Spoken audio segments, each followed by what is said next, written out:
steps to Connie Longhouse battle in Chicago 8 years before.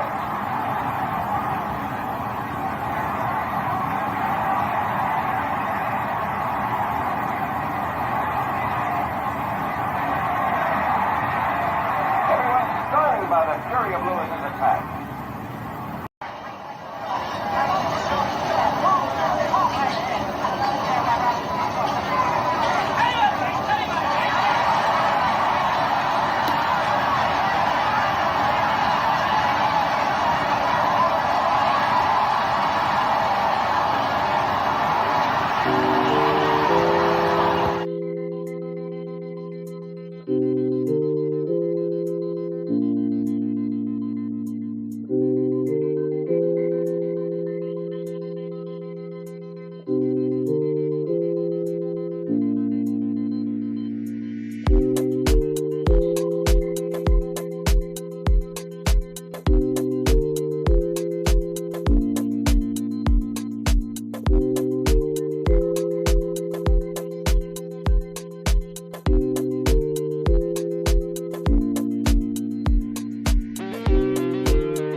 What's happening, my friends?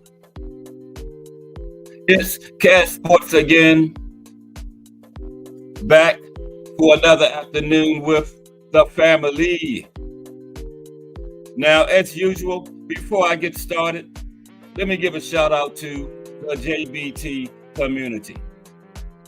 It's just boxing talk. We're a group of people who just love to talk boxing.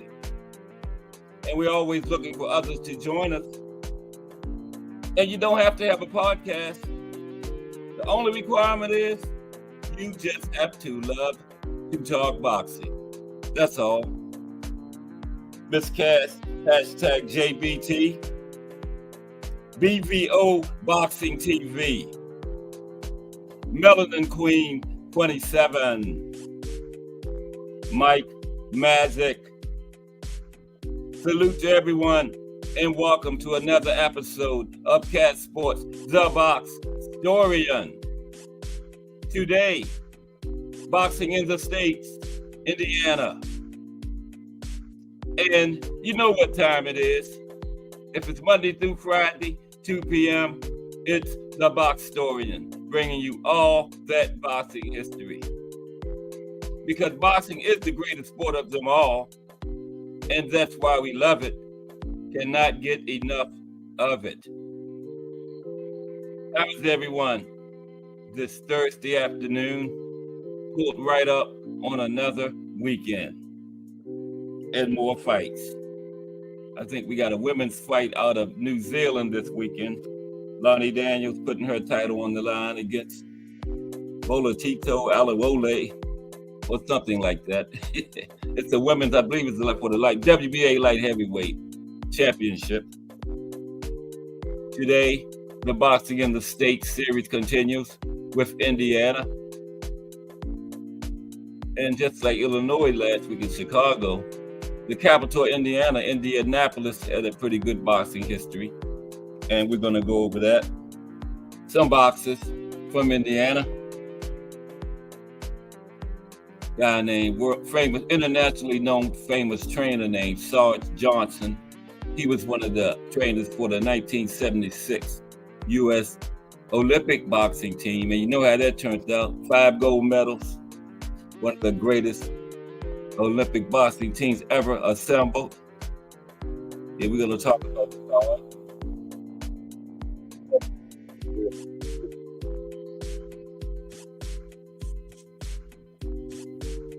got a lot to cover today. The Hoosier Boxing Club, that was started by a group of businessmen to promote professional boxing in Indiana. We're going to cover that. Yeah, you know, Indiana isn't exactly what you think of when you think of boxing, but yeah, they got a pretty good history as far as boxing.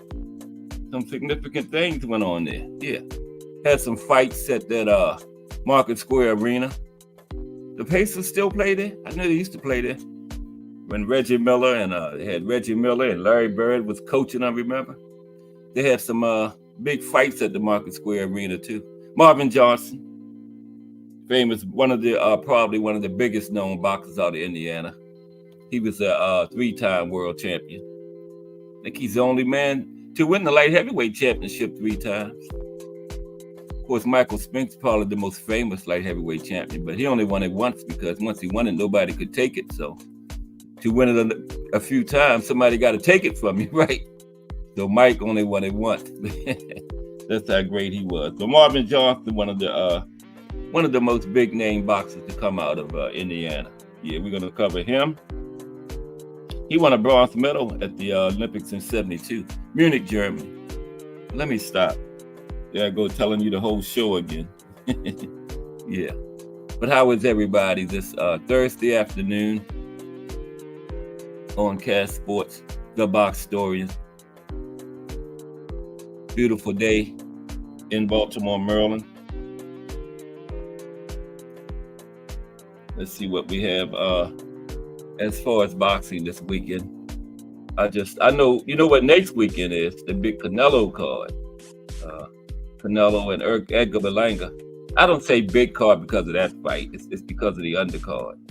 That's what makes it so good. We got Caleb Plant is on it. Yep.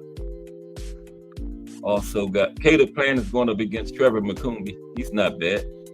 I'm picking Caleb, but Trevor should give him a pretty decent fight. And Rolly is making his return on the card. Yep.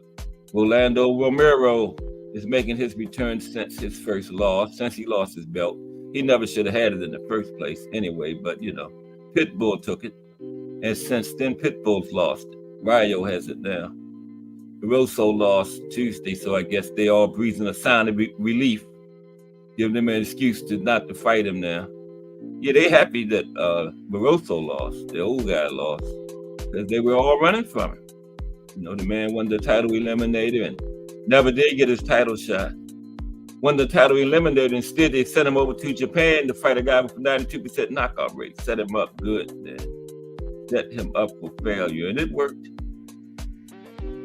But I wouldn't be surprised if Barroso fights his way back into the title picture. And they're going to have to start ducking it. But no, they're not going to let him back. They done got rid of him. They're not going to let Barroso back in it. No. Big Watch can forget it. Yeah, tomorrow, September 5th. Ooh, we got boxing today. Yeah, from Montreal, ESPN Plus. Arthur Bajlanov.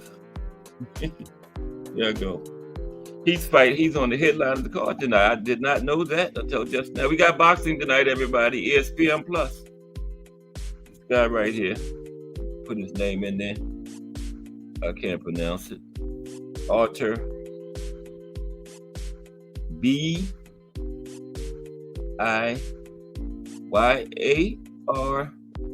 Y'all know what I do. S You can tell by the number of letters I can't pronounce. S-L-A-N-O-B.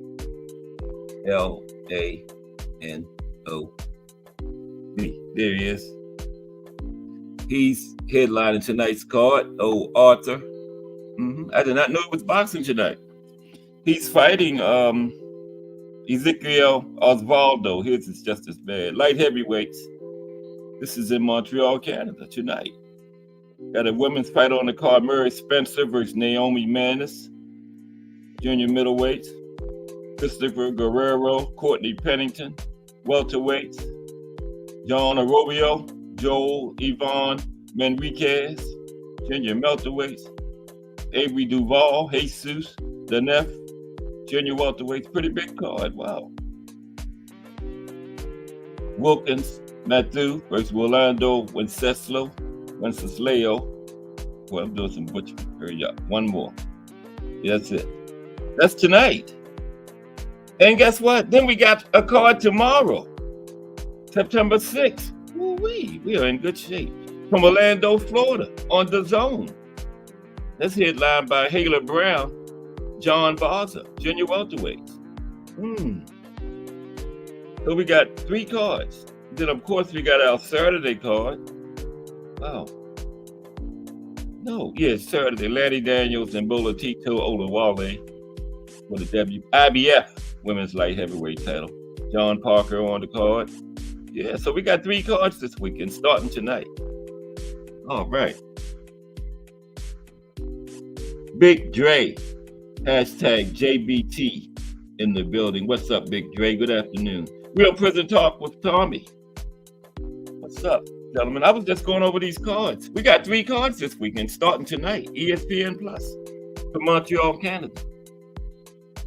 I put the guy's name in the chat because I couldn't pronounce it. See it, Arthur up there. He's fighting tonight. Arthur B. Right?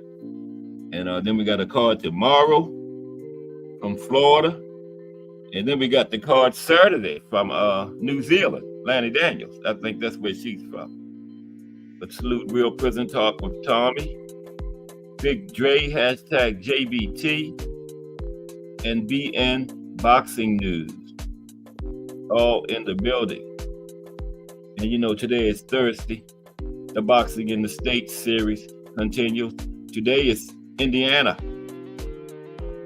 And Indianapolis was the big boxing place in Indiana over the years. So we're going to go deep on that.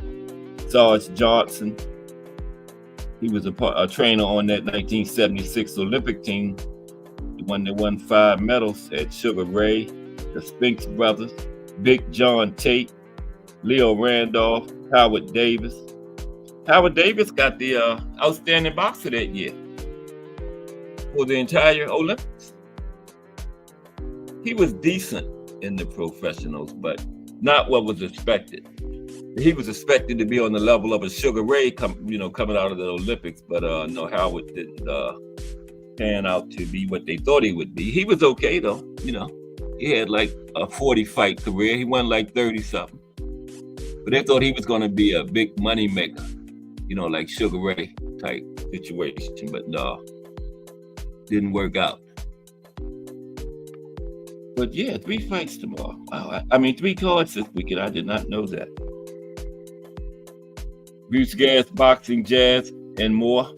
Yeah, the Val Barker Award. That's it, Bruce. Yeah. Oh, Howard got that one. Yeah, he had a decent. He wasn't bad or nothing, in the professional ranks. They thought he was going to be. He's going to be on a level of another Sugar Ray,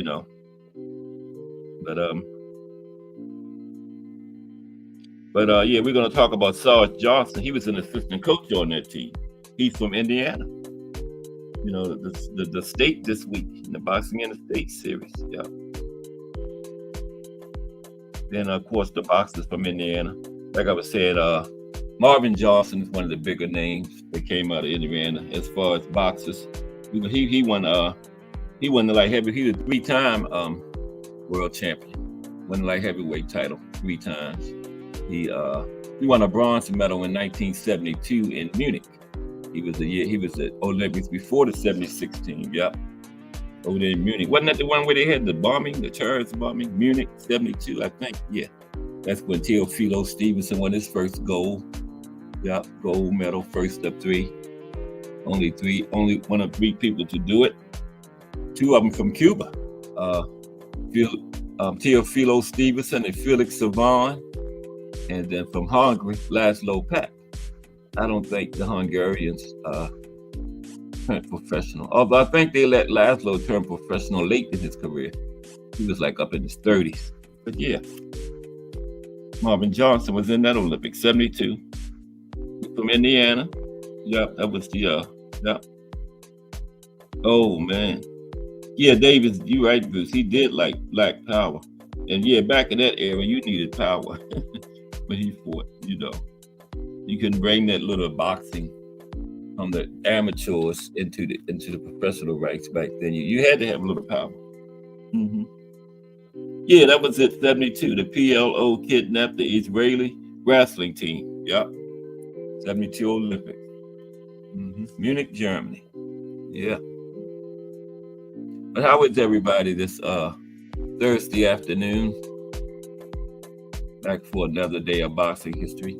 The Boxing in the States series today. Indiana. We're going on through the alphabet. I think it's Iowa next week. Isn't Iowa a state? Yeah. I was in the service with a guy from Iowa. Pretty cool guy. Country. He was the definition of a hick, but he was cool, man. We became best of friends. Yeah. Mm-hmm. His name was Tim Allen. I even remember his name. That was like 1980. Tim Allen. That was his name. Iowa. Yeah. Mm-hmm. We're going to get started in about 5 minutes. Appreciate everybody rocking with me today. We got Iron Mike Tyson next week on the Legend Against the Legends. On slide Mike name and then Mike Tyson versus the legend.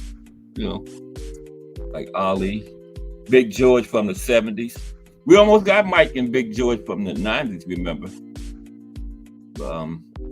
When he fought his first fight out of prison, they were in talks for it to be Big George. It was Peter McNeely. It's still top 10 pay-per-view. So imagine if it was Big George. Wow, that would have really been. Wow.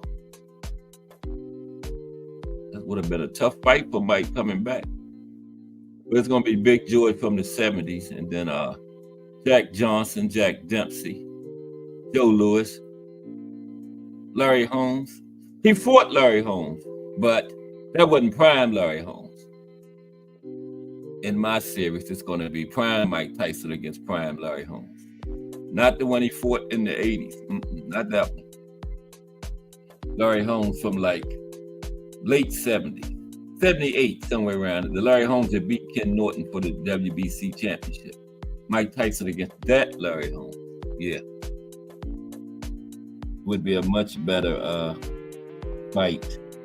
Mike, Larry when that left jab was really popping. I think Larry is one of the most underrated heavyweights of all time. They don't get the credit he deserves,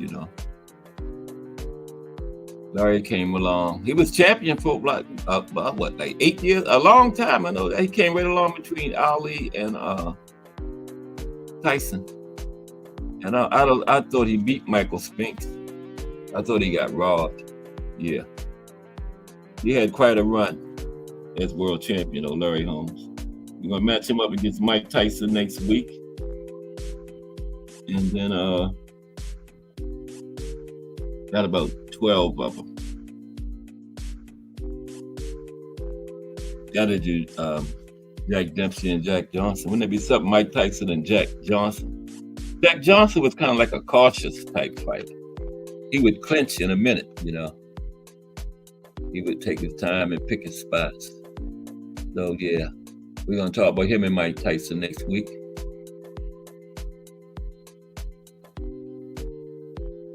Floyd Patterson. Two Cus D'Amato fighters, Mike and Floyd. Two of Cus's pupils right there, yeah.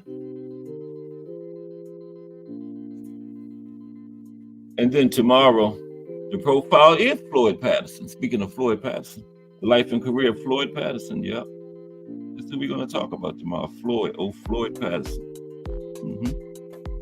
He won an Olympic gold, heavyweight champion. Yeah. Got stopped by Sonny Liston twice in the first round. Cuss kept him away from Sonny for a long time, but Sonny just hurt the shot. They had to get in there with him. And what they were afraid of happened twice. Twice. Lightning struck twice. Sonny stopped him twice in the first round. Everybody saw why Cuss was keeping Floyd away from Sonny. For exactly why. Yeah. It's Floyd fought Ali too, but that was later in his career there. Old Floyd Patterson, yeah. But we're going to talk about him tomorrow. He had a good legendary professional career. Floyd Patterson did, yeah. He sure did. Had a long one too. Appreciate everybody stopping by today. We're going to get ready to get started on today's show. Missed yesterday. Got tired of with my work and stuff. But stuff happens. We'll be back today.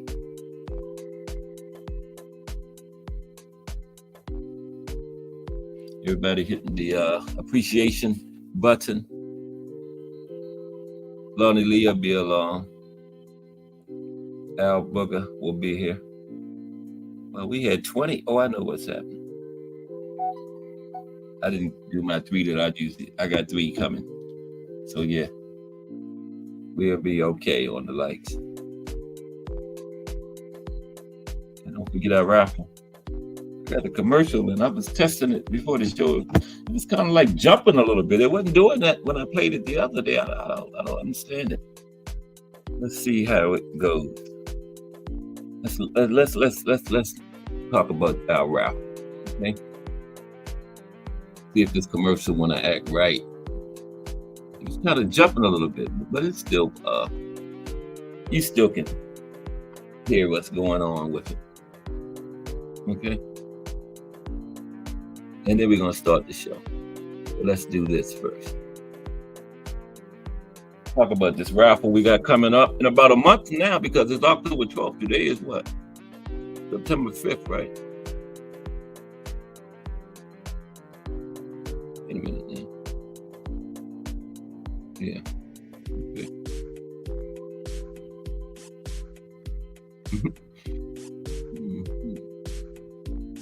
Hide that.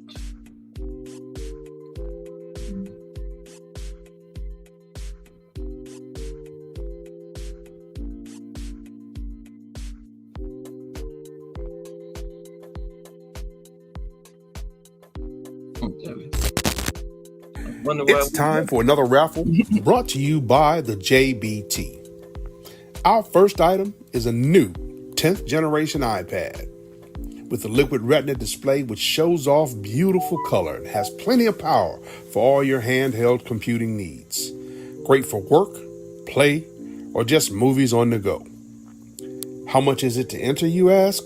Just $10. Or you can catch the deal with 3 entries for just $25. It's easy to enter. Just cash app your entries to $JBT Network 1. That's $JBT Network 1. Our second item is a set of Kenichi Bear Bluetooth noise canceling headphones. Great for gaming, movies, or travel. As the second prize in this great raffle. Our third item is a Ninja brand air fryer. Great for all your air frying needs. Cooking healthy with the JBT.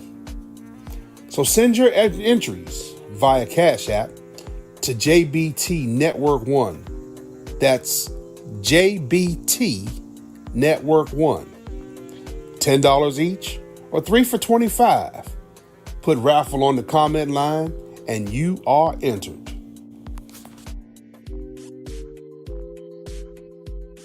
okay.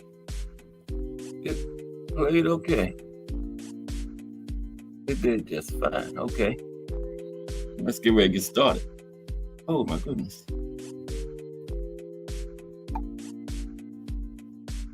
Chat disappeared. There we go.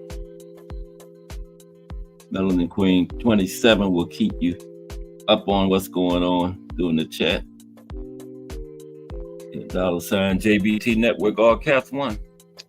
I haven't checked today, but I think we got almost like 40 now. Because we had 32 interests coming into the week. I think we up to like 40 interests in it now. You know, some people got more than one, but all together, it's not like 40 different people, but all together it's 40 interests. Some people had more than one chance, you know, the 3 for the 25, you know. Unlimited amount of chances. Enhance your chances, you know, get as many. Told you Michael Garner got about 18. So. You can only win one of them, though. You know, his odds are very good. But there's 3 first place prizes. Thomas Hill, hashtag JBT, and Mike. And, I don't know. I'm about to see about that. He got, I don't know. He can win all of them. His name come out 3 times, right? I was wrong on that. Yeah, right. What's the use of getting more than one chance if you can only win one? I guess I don't know. Yeah, win as many as you get, as many chances as you want, and win as many times as you want. But salute Thomas Hill, hashtag JBT. Right, Melanin Queen? They're not limited to winning just once. Yeah. So definitely get the 3 for 25. Or 6 for 50. 9 for 75, 12 for 100. That's what Michael Garner got. He got 12 chances for it. $100. He got 3 chances 4 times. And then he said 25 2 more times.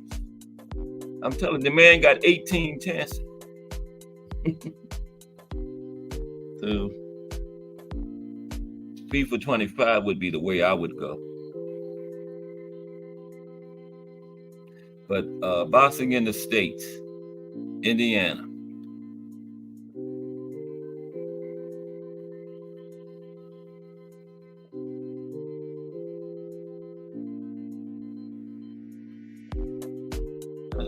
What I'm doing. I had my thumbnail looking good and messed around and erased it, had to make a new one.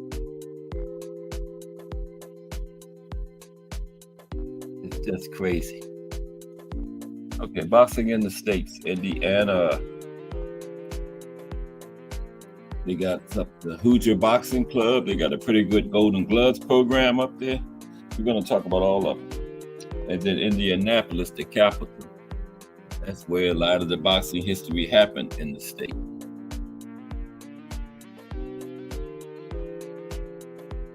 Oh yeah, next week we're going to talk about the best chins in boxing history. Okay, Monday is the show where we always break down some part of boxing. Monday is going to be head movement. Okay, but we're going to be talking about the best chins next week too, like Canelo. George Chuvalo is my number one. He was an old school boxer back in the late 60s. I think he came into the 70s. Yeah, George Gasdor talking about. George Chuvalo was my number one for the best chin in boxing history. Yeah, I'm gonna tell you right now, he's gonna be number one. George Chuvalo. Okay. That man could take some punishment. Take a licking and keep on ticking like the Energizing Bunny. Okay. But here we go. Boxing in the States, Indiana. Now, boxing in Indiana has a history that includes notable boxers, the Hoosier Boxing Club, the Golden Gloves program, and a long boxing history in the state capital, Indianapolis. Indianapolis is the capital, right? I didn't check. I hope it is. I think it is. Let's talk fashion in the building. What's up, Remo? Let's talk fashion. Oh, you said Danny Garcia's chin? Yeah, Danny might be on there. Is Danny? Yeah. He's up there. But George Chuvalo, man, you have to watch some film on him. That fight, I think it was Sonny Liston's fight. I think it was George Chuvalo. Remember the show, how Tommy Hearns had Martin face looking? That's how Sonny Liston had George looking after that fight. But George stood in there with, he's number one. Yeah, that's right. Yeah, B.N. Boston News agrees. He said Danny has to be on there. Yeah, so I'm gonna have to take a hard look at Danny. That's gonna be Wednesday. Yeah, because Mike versus the Legends is Tuesday, but today is boxing in the States, Indiana. Now the Hoosier box. Well, no, let's cover the Indianapolis first. The boxing in Indianapolis first, okay? Big boxing history there in Indianapolis, the capital. Just like Chicago had all the history of Illinois last week. Yeah, Indianapolis is, that's where I believe Sarge Johnson was from Indianapolis, I think. You know, he was one of the coaches on the 76 team, Olympic boxing team. We're gonna cover Sarge, internationally famous trainer. Mike Rem, what's up, Mike? In the building. Missed y'all yesterday. Some complications with work, you know. But I'm here today. Stuff happens. Okay, let's see. History of boxing, Indianapolis.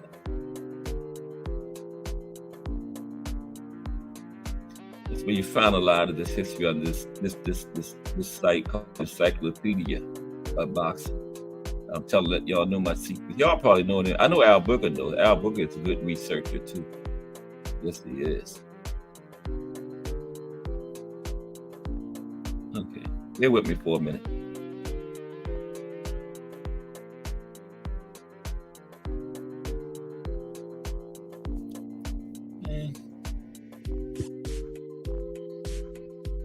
I was just looking at it before I got on here.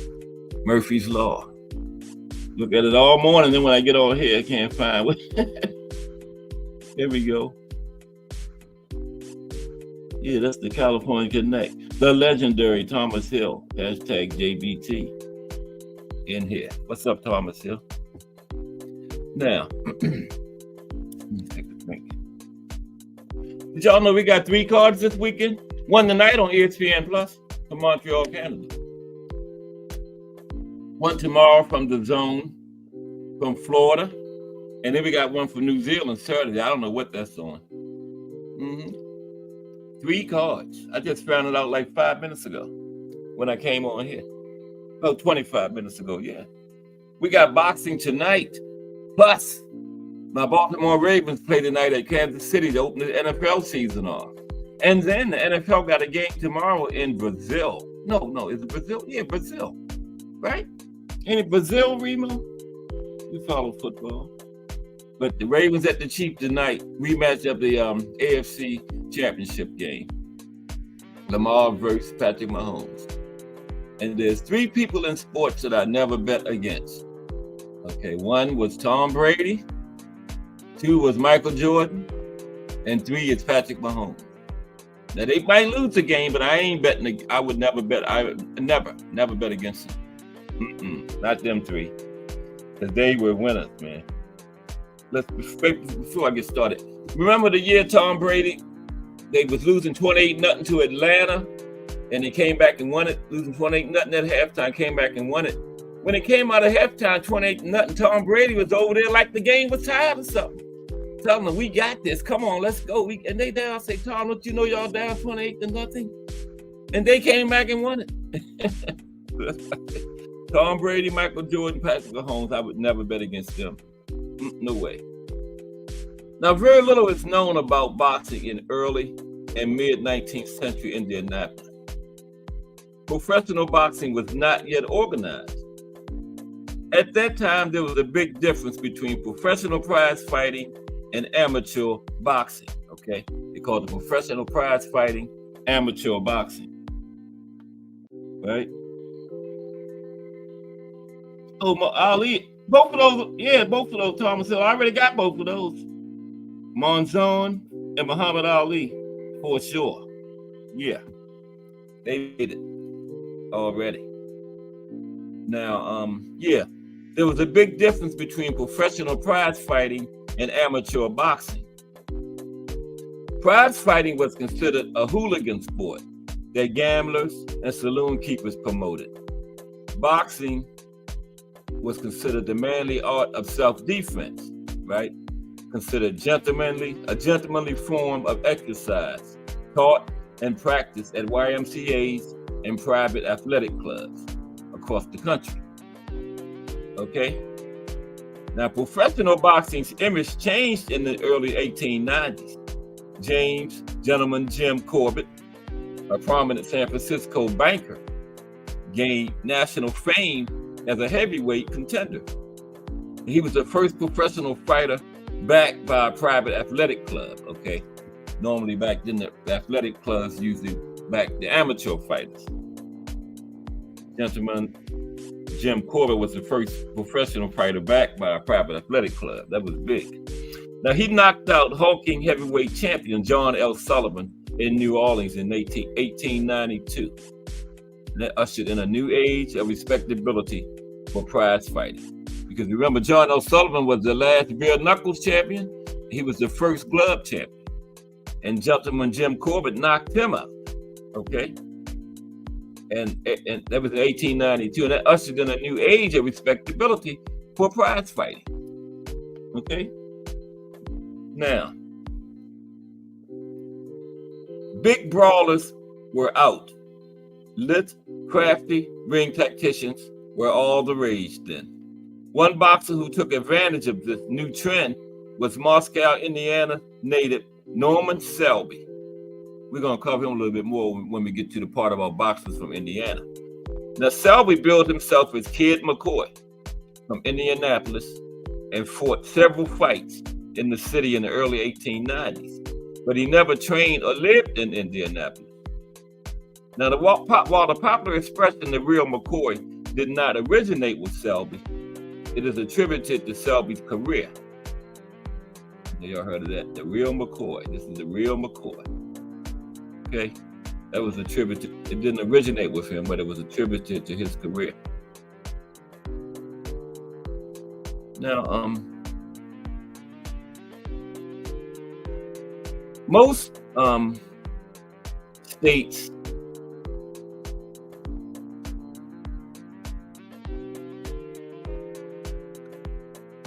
stuff upside down.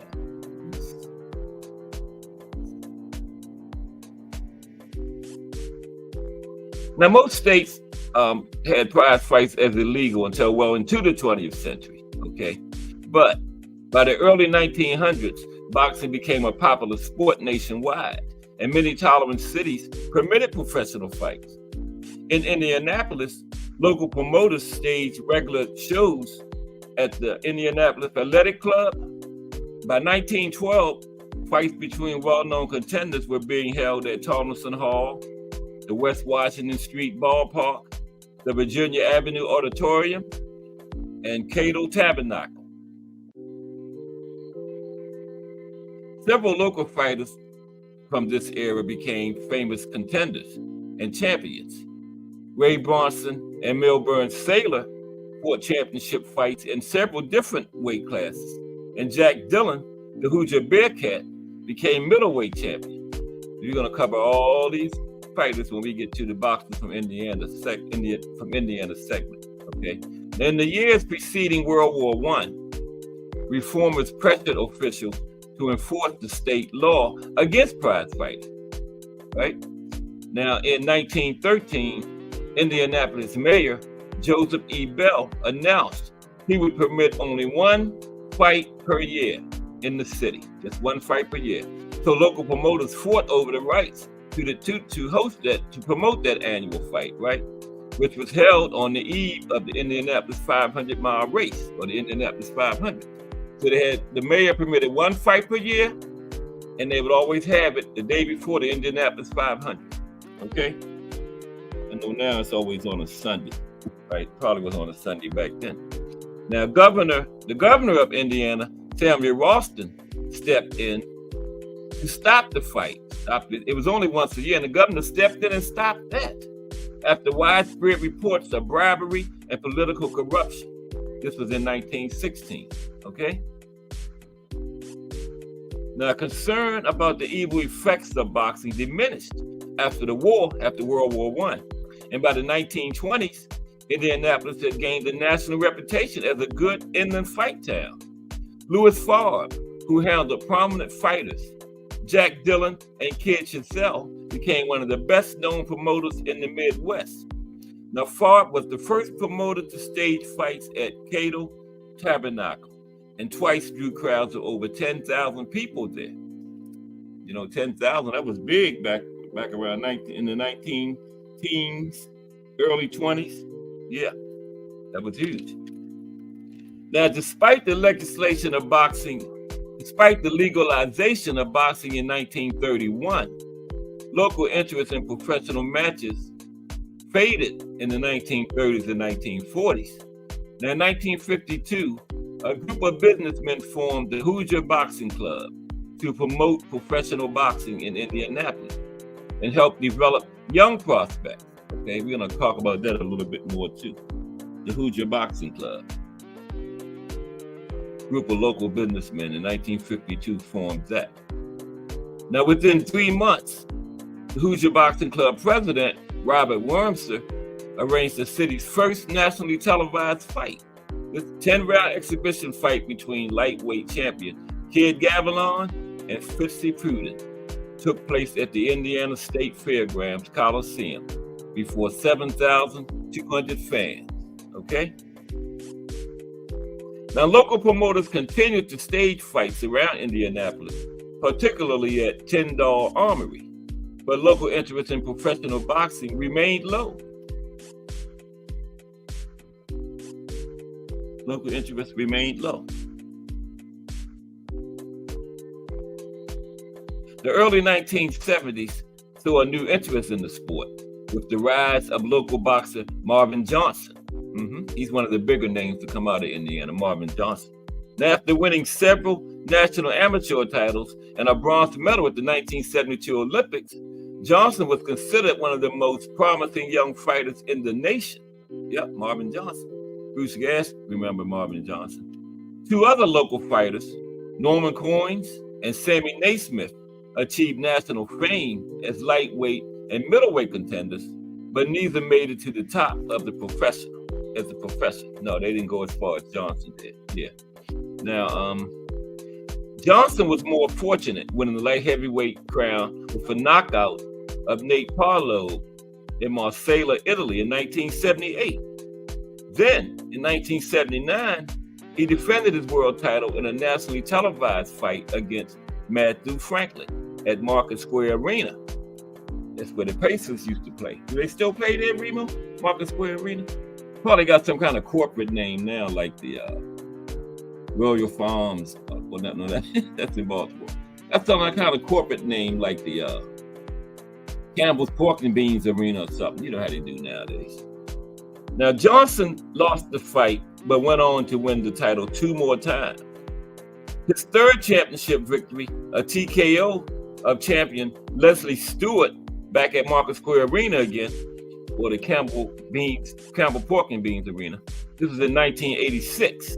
No, I'm just kidding. Market Square. I'm just saying they probably got some kind of corporate name now, though. You know, this is the night. But he won it. Johnson won it for the third time in 1986, and it made him the only man to win the light heavyweight crown 3 times. I believe he still is. You know, because Michael Spinks is part of the greatest light heavyweight champ, but he only won it once because you got to lose it to win it 3 times. And, you know, nobody could take it from Mike. So. Yeah. But widespread interest in amateur boxing began with the establishment of the Golden Gloves program in 1933. Local amateur boxers competed for championships in the annual state Golden Gloves tournament in Indianapolis, held either at the Armory or at the Butler University Fieldhouse. This tournament's final round regularly drew crowds of over 6,000 people on a regular basis. Lonnie Lee come in yet? No, I don't think so. Okay. They put my $ back yet? Nope, that's a smiley face. Not yet. Okay. Yeah. These the final round of these amateur tournaments normally drew about 6,000 people. And today the State Golden Gloves tournament is held at the Indiana Convention Center. Now, during the early 1970s, ring experts considered Indianapolis to have the nation's best amateur boxing. Early 70s, yeah. Ring experts thought Indianapolis had the best amateur boxing in the nation. Two men responsible for the city's success were Sarge Johnson, we're going to cover him a little later, at Camp Atterbury, and Colin Champ Chaney of the Police Athletic League clubs. Now, Chaney began a long association with Marvin Johnson in 1969. U.S. national boxing coach Sarge Johnson became internationally famous for his work with the 1976 U.S. Olympic boxing team, which won 5 gold medals at the Montreal Games. Yep, 5 of them. Spinks brothers, Sugar Ray Howard Davis, and Leo Randolph. I knew they got 5. He trained many local fighters, most notably Coins and Naismith, before dying tragically in a 1980 plane crash that claimed the lives of the entire U.S. national boxing team. Remember that? 1980? And that's why I don't get on airplanes. I can't fly, and that's too far up. Too far up.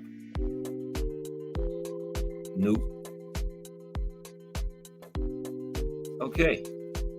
So, the Hoosier Boxing Club, that was formed in 1952 by a group of businessmen to promote professional boxing in Indianapolis. In fact, the first nationally televised fight was a 10-round exhibition between Kid Gavilan and Frankie Fitzgibbon, Indiana State Fairground. And the Golden Gloves program, this program has been promoting amateur boxing in the United States since 1923. The program has helped develop young athletes and produce many competitors for the Pan Am and Olympic Games. In 2012, Indiana Guardsman Private Stephen Perry won the State Golden Gloves title in an uncontested fight. Okay? Now let's talk about Sarge Johnson. Okay?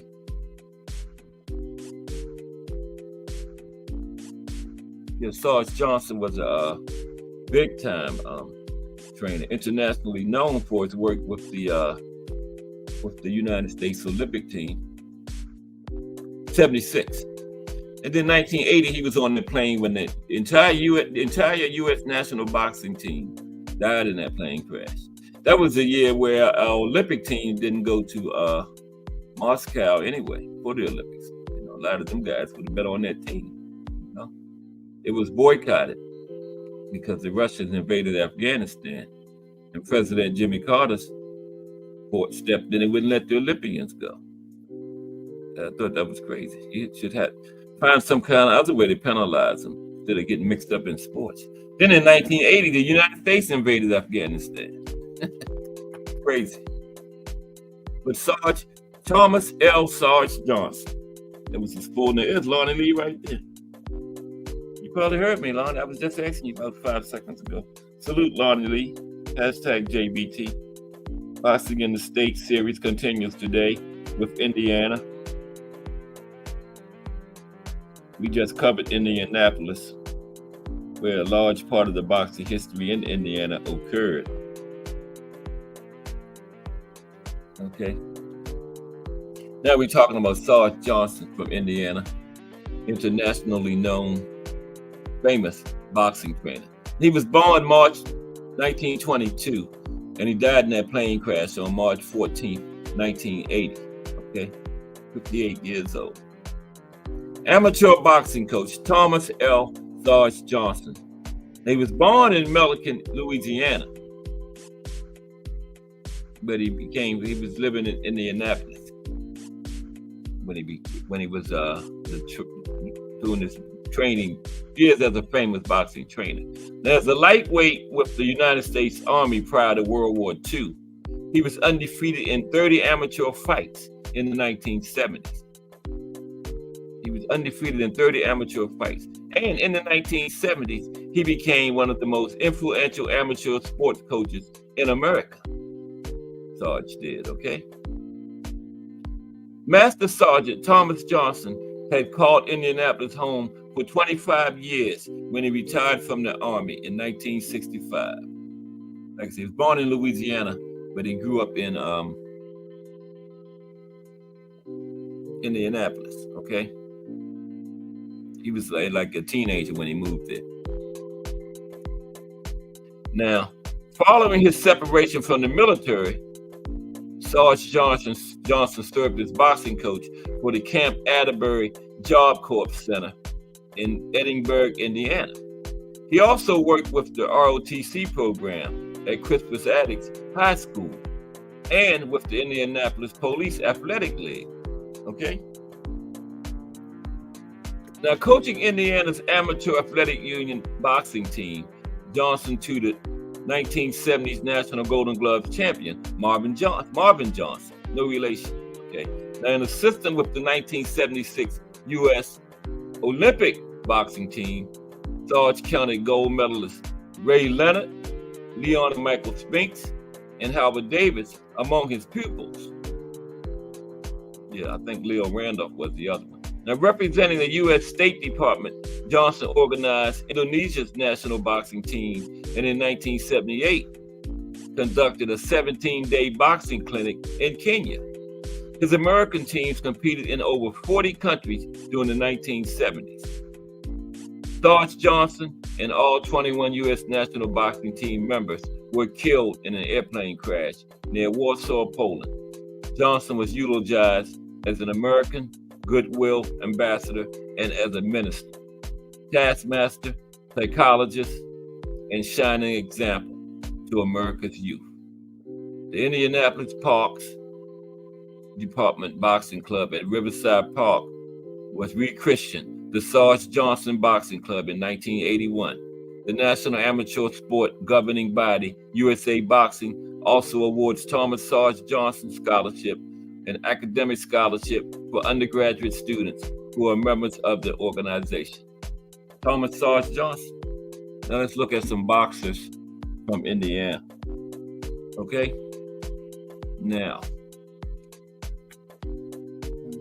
there's the boxers from Indiana. Here we go. How's everybody doing? Today is Thursday, right? Put up on the weekend. Again, 3 cards, 1 tonight, 1 tomorrow, 1 Saturday. ESPN Plus tonight. Yes, I did not know we had boxing tonight. Nobody I really heard of, but it's boxing. Oh, and I might not be watching too much boxing because the Baltimore Ravens playing tonight. Now, if they start losing, they'll give me something to switch to. You know, they play in Kansas City.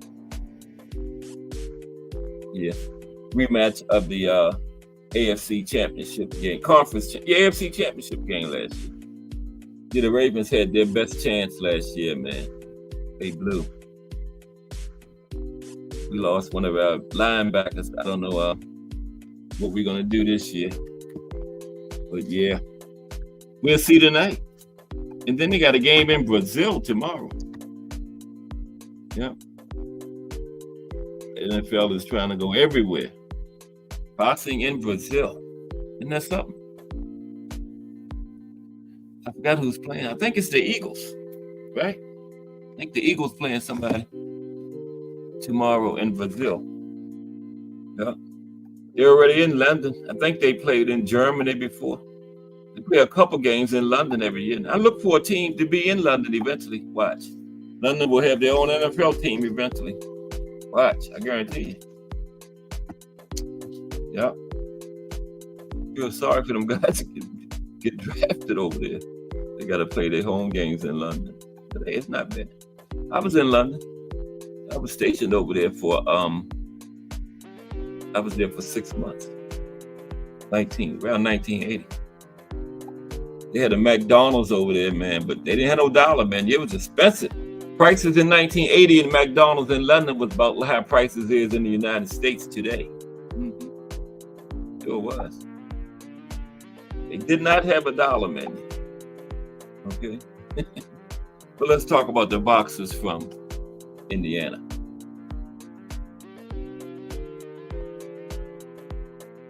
It will be for a second. Tomorrow is the life and career of Floyd Patterson. Opening weekend for the NFL already.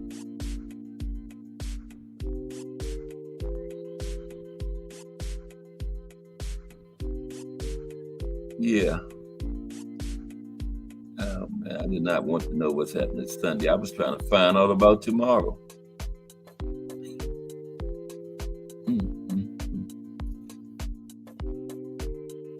I'll be right with you. Tomorrow is the 6th, right?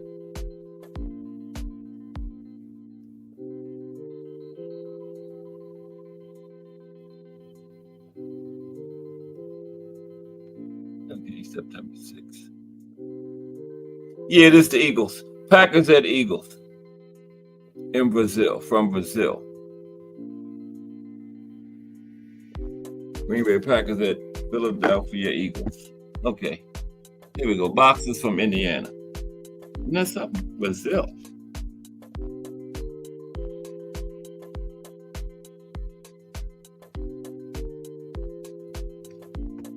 We're gonna have some link time today too. 20 after. A lot of time today. I think next week is Iowa. Boxing in history in Iowa. We're moving on through. It'll be 2025 before we finish this series. Started with the A's.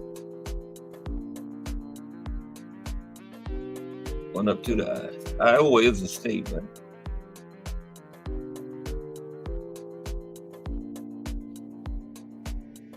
Yeah, Iowa is next week. Boxing in Iowa. But right now, boxers from Indiana. First is Lamont Brewster. It's Lamont on the right. That's one of the Klitschko's. Man, Vladimir. One of the Klitschko brothers. That was a very big upset right there. I think it might be Vladimir Klitschko. Anybody know? What's up, Ernest Johnson?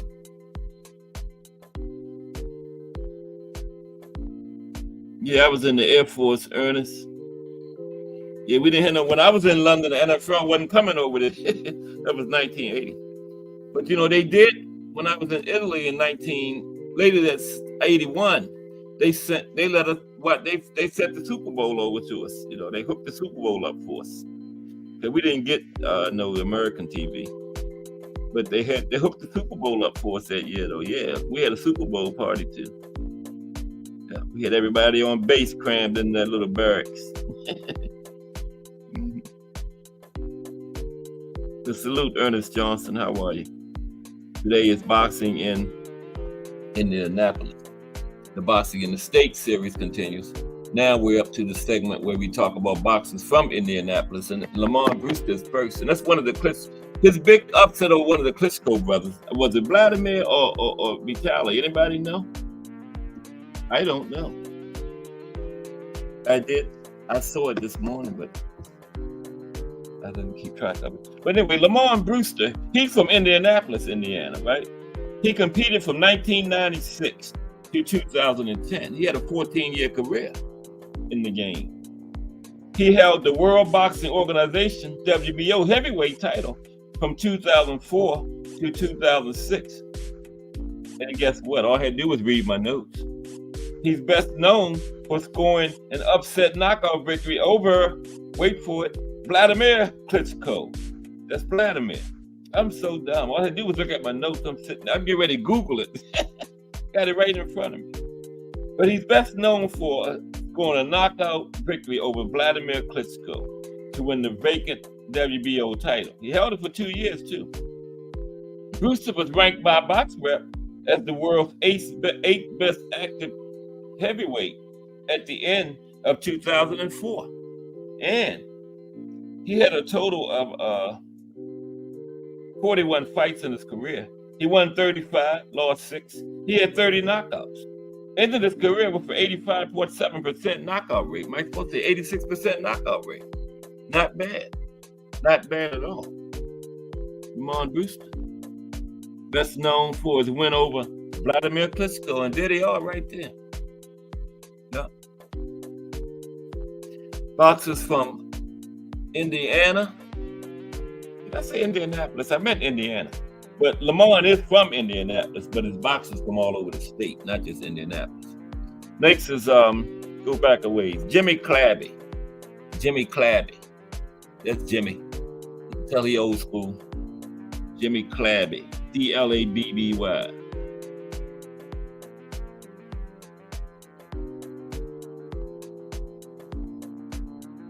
And it says, if we ain't careful, they would do the NFL like they did the NBA.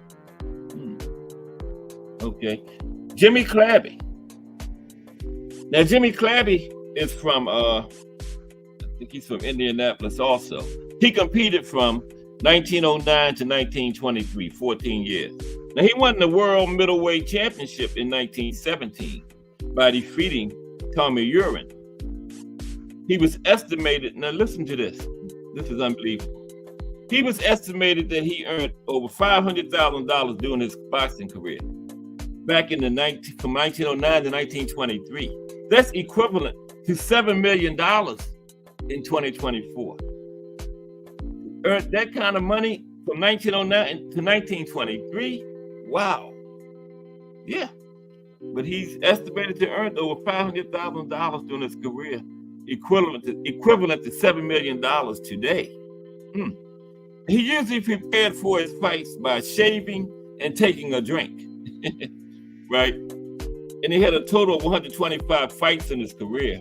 He won 81, lost 21, had 23 knockouts.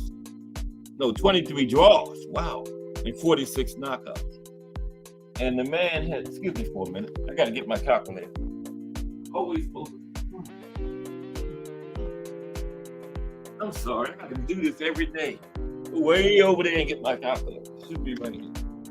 Now, he had a 14-year career, right? And he had 125 fights, right?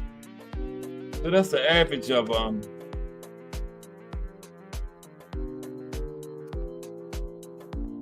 8 fights per year. Oh, it seems like it should be more than that. Yeah, 8 fights a year. Just Do Boxing in the building. What's up, Just Do? How are you today, bro? Just Do Boxing coming up in about an hour at 4 p.m. Okay. And we're going to go on over there and see what's happening. Know it's going to be something good. Today at 4 p.m. Okay. So now, next, boxers from Indiana. It's Jack Dillon. There's Jack. Back in the old days again. Now, Jack was from Frankfort, Indiana. Okay, boxers from Indiana. Jack was from Frankfort. He held the light heavyweight championship of the world during his career. And Dillon was often referred to as Jack the Giant Killer for his ability to handle the most dangerous heavyweights of his era. Ring Magazine founder Nat Fleischer ranked Dillon as the number 3 light heavyweight of all time. Okay? He was inducted into the Ring Magazine Hall of Fame in 1959 and the International Boxing Hall of Fame in 1995. And Jack had a total of 287 fights, right? Almost 300. He had 191 wins, 31 losses, 28 draws, 65 knockouts, 13 short, of 300 fights. Jack Dillon. So they fought back in those days. He fought back in the teens, 20s. Nat Fleischer picked him as the number 3 light heavyweight of all time. Wow. Okay. But Nate's that was Jack Dillon. Marty Jakubowski. That's how you pronounce it too. Syllabalize it on out. There's Marty. Marty Jakubowski. That's him. And Marty is from Whiting, Indiana. Whiting, Indiana.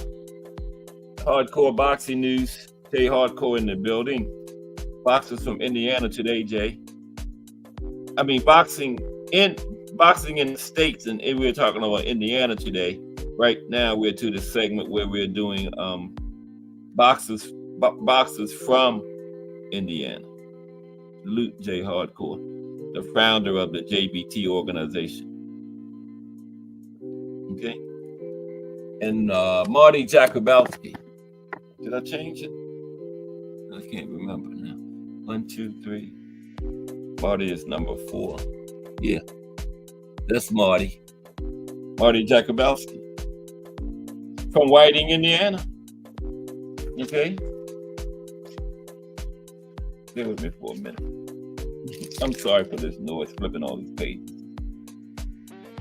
I got somebody that I didn't have a picture. It wasn't Marty. Evander Holyfield.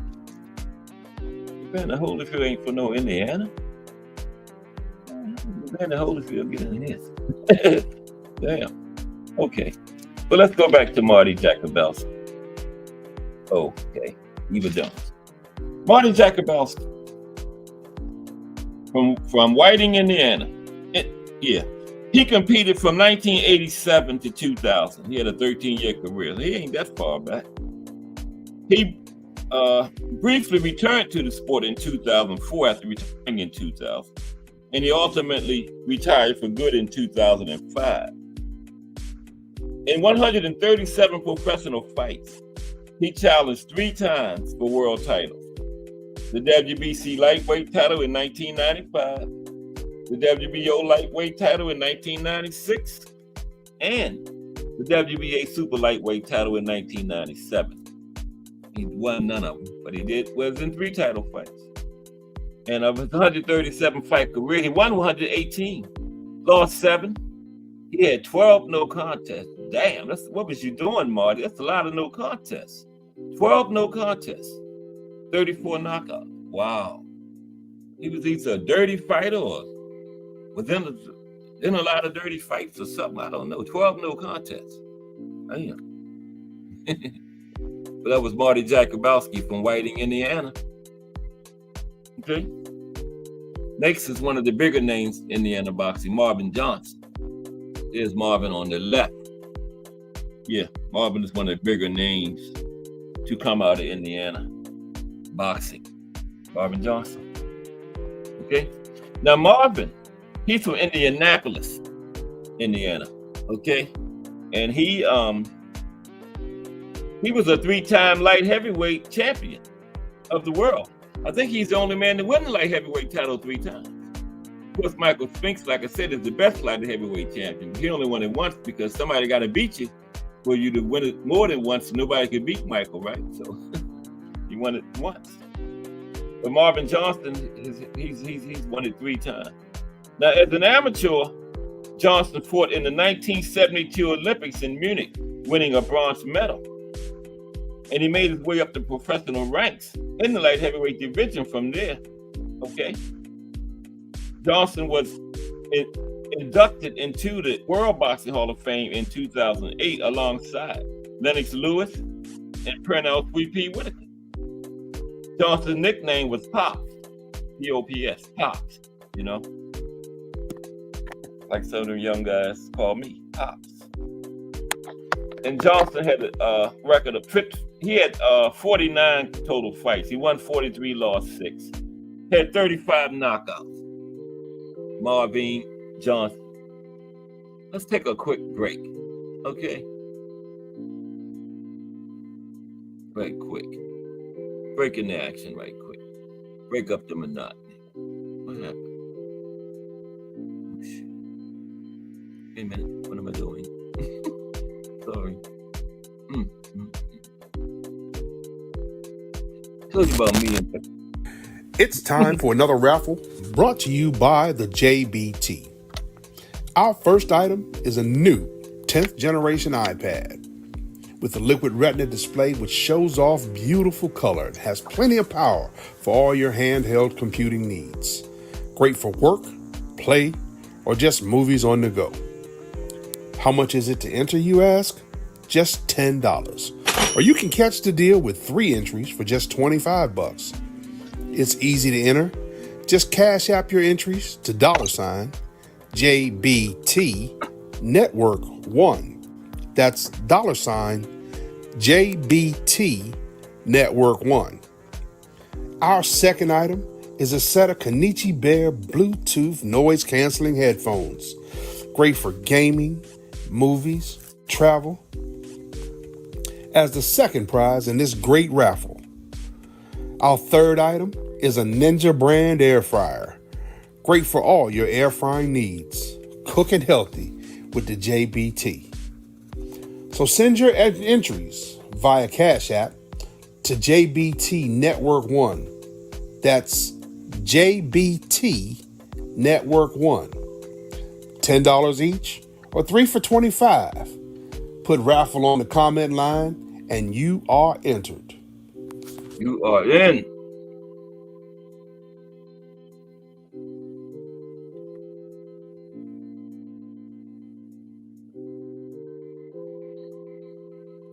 Okay, let's resume.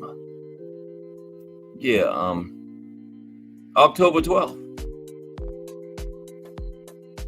Okay, Marvin Johnson was the last one we talked about, right? Boxer from Indianapolis. Next is Eva Jones. I don't have a picture of Eva. So I'll leave Marvin there for the time being. Yeah, I don't have a picture of Eva Jones. No pic, no PIC, no pic. But Eva is from South Bend, Indiana. Okay? She competed from 1996 to 2009, 13-year career. She held the Women's International Boxing Federation and the International Women's Boxing Federation bantamweight titles. Both of those in 1998. And she held the IFBA bantamweight title in 1999. She had a total of 20 fights during her career. She won 15, lost 4, had 1 draw, and she had 5 wins by way of knockout. There you go, Melanie Queen will keep you abreast of everything going on during the raffle. There it is right there, October 12th. 3 first place prizes for $10. You can't beat that. Rest of them headphones, man, them things are fire. Kenichi Bear is a proud sponsor of the JBT too. And an Apple 10th generation iPad. And that Ninja fryer. Damn. Man, I wish I could get in this thing, man. I'm gonna buy me a set of them headphones, so I'm gonna break down. But next is Chris Lytle. This Chris Lytle. Boxer from Indiana. Chris Lytle. We're gonna drop the link about 3:30 too. Now Chris Lytle, he's from Indianapolis, Indiana. Now he's a former mixed martial artist and boxer, right? He was a professional from 1999 until 2011. 22 years. And a 20-fight veteran of the UFC. Only 14, not only because he stepped between those ropes. Had 14 fights as a boxer. He won 13 of them, only lost 1, had 1 draw, 7 by way of knockout. Now here's another pretty big name from Indiana boxing. Kid McCoy. Charles Kid McCoy, there he is. Charles Kid McCoy. Yeah, we're gonna drop the link at 3:30. Yeah, that's Charles Kid McCoy right there. Maybe before 3:30. Now, Kid McCoy was born in Moscow, Indiana, right? As Norman Selby, okay? Professional boxer. And he was a Hollywood actor also. Yeah. Kind of like Benny Leonard, you know, a little bit. The lightweight from the 20s. Now, Kid claimed the vacant world middleweight title when he scored an upset victory over Tommy Ryan by 15th round knockout. Yeah, Kid was losing on all the cards and came through in the 15th round. 15 back then. If it had been 12, Tommy Ryan would have kept his title. But 15, Kid got him in the 15th and final round. When the middleweight vacant, well, neither one was. Tommy would have had the title, it was vacant, but Kid got him in the 15th round. And Kid competed from 1891 to 1912. Okay, what's that? 21 years? Yep, 21 years. And he had 88 fights.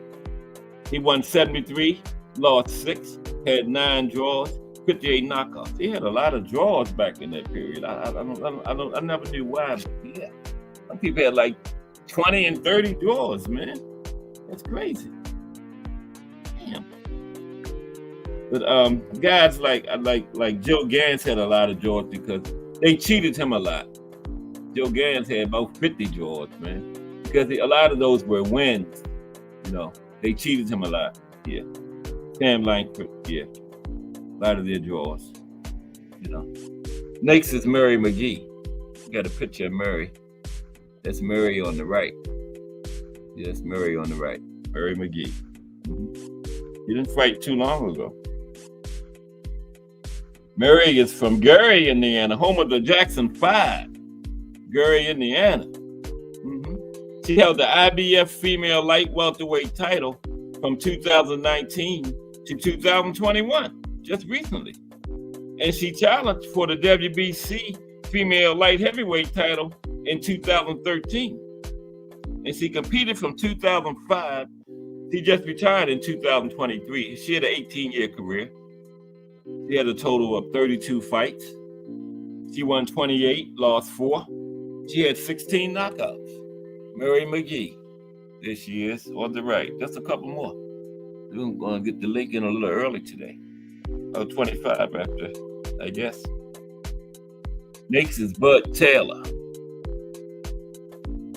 Not Bud Crawford, Bud Taylor.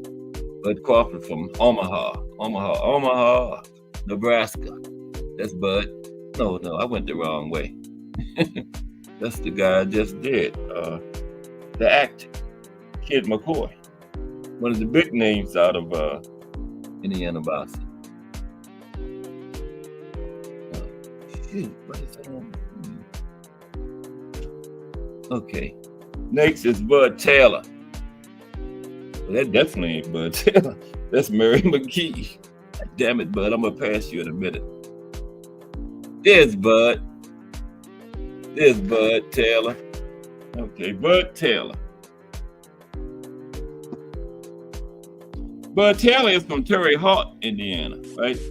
He was nicknamed the Blonde Terror of Terre Haute. Okay, is he blonde? He held the NBA World Bantamweight Championship during his career in 1927. And you know what the NBA is? National Boxing Association. That became the WBA in 1962 because the boxing was getting so international by that time. They went from the National Boxing Association to the World Boxing Association. But Bud had it when it was an NBA. We only had the National Boxing Association and the New York State Athletic Commission Championship. Well, not we. I wasn't around. I ain't that damn old. 1927. Not we. They had the NBA and the New York State Athletic Commission Championship at that time. That was it.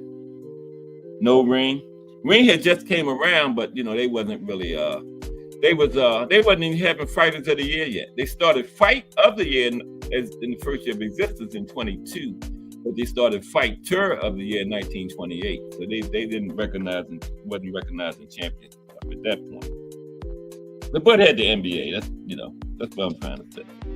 Now, yeah, in 1927, Bantamweight Championship. He was inducted into the International Boxing Hall of Fame in 2005. It just opened in 1990, remember? You might say he fought in 1927, didn't get in the Hall of Fame until 2005. It just started in 1990. Yeah. He was once rated the number 5 ranked bantamweight in the world by Ring Magazine. And he had 164 fights. He fought in that period, right? 100, 200 fights wasn't nothing. He won 116, lost 32, had 16 draws. Told you they had a lot of draws back then. 37 knockouts. And they had so many losses because everybody fought everybody. You was never in no fights where you knew you was going to win because you was always fighting a top fighter all the time back then. They just didn't do that. They wanted to be recognized as the best. So you didn't fight the number 27 contender and stuff like Canelo and Fimo and them do nowadays. Nobody fought no Steve Plackett and stuff back then. We fought the top guys, man. Okay, just a couple more. That was Bud Taylor. Bud Taylor. We're gonna drop the link in there. Okay. Nate is am I still on in there? Yeah. Yeah. Oh, okay. Yeah, I got something else to do too. There's Anthony Florian Zaleski. That's Anthony Florian Zaleski. He's professionally known. You heard of him. You heard me talk about him. Tony Zale. Remember? Real name was Anthony Florian Zaleski. His boxing name was Tony Zale. And he was born and raised in Gary, Indiana. Another one from the home of the Jackson 5. Now his nickname, Man of Steel, was reinforced by his reputation of being able to take fearsome punishment and still rally to win. So Tony Zale, he might be on the best chin list next week.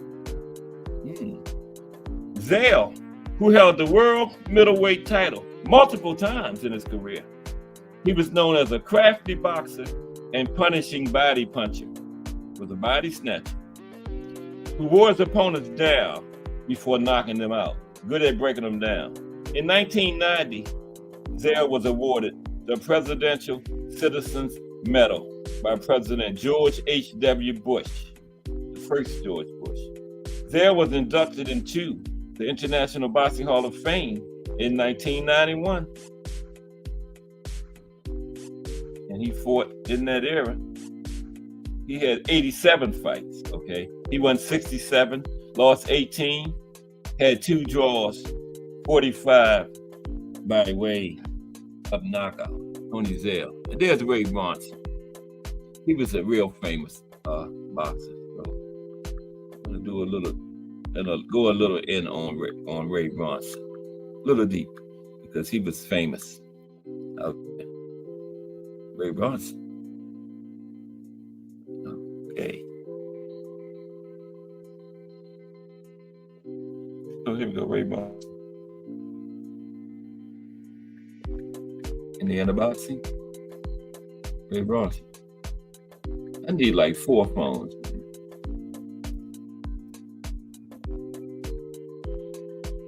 My birthday next month. If JBT want to get together and get me a present, a phone would be nice. An iPhone.